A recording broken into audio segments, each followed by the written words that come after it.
Hello students, welcome back. Today we're going to continue with our discussion on white blood cell disorders. For the initial part of this discussion, we'll need our hemopoietic tissue.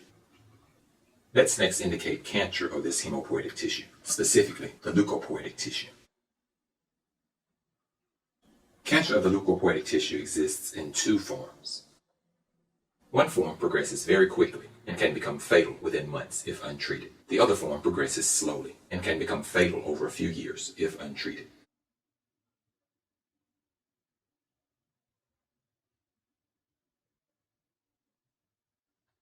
Shown here is our first form of this cancer.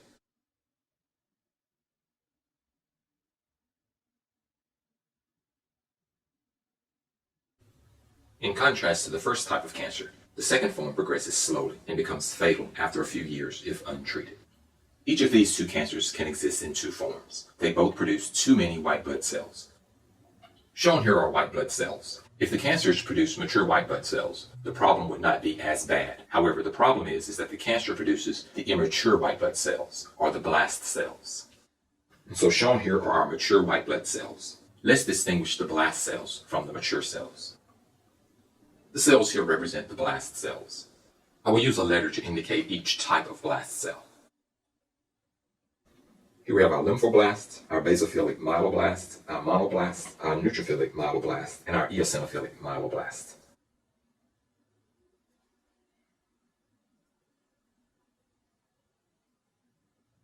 And shown here are our immature white blood cells.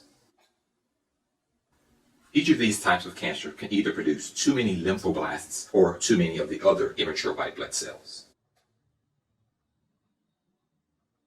The white blood cells can be neatly divided into two groups: the lymphoid cells, which include only the lymphocytes, and the myeloid cells, which include the other white blood cells.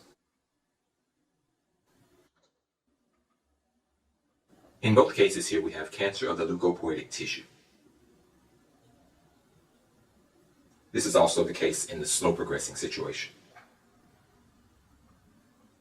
A pathology which progresses quickly is known as an acute disorder. And the slow progressing pathology is a chronic disorder. Cancer of the leukopoietic tissue which produces too many immature leukocytes is known as leukemia.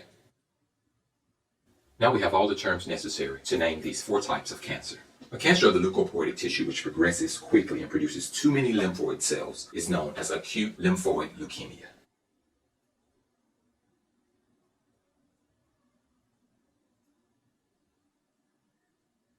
And the acute leukemia affecting the myeloid cells is known as acute myeloid leukemia or acute myelogenous leukemia. So the two types of acute leukemia, or acute lymphoid leukemia, ALL, also known as acute lymphoblastic leukemia or acute lymphocytic leukemia, and the leukemias affecting the myeloid cells, acute myeloid leukemia, AML, or acute myelogenous leukemia. We can also give corresponding names to the chronic forms.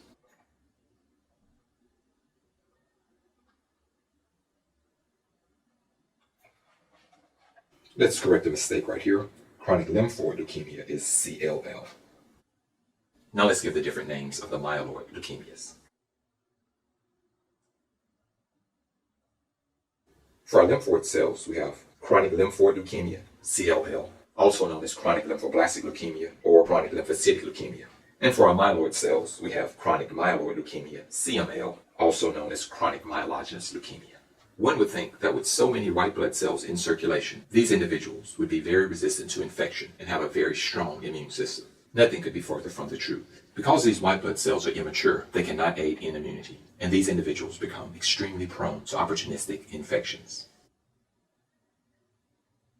And it is usually these opportunistic infections which cause death. One of these cancers here is the most common type of cancer in children, and that cancer is acute lymphoid leukemia, the first one shown here. And of course, great research effort goes towards finding a cure for this disease. And so this concludes our discussion on white blood cell disorders, our discussion on cancers of the leukopoietic tissue, and it also concludes this lecture. I hope that you've learned a lot.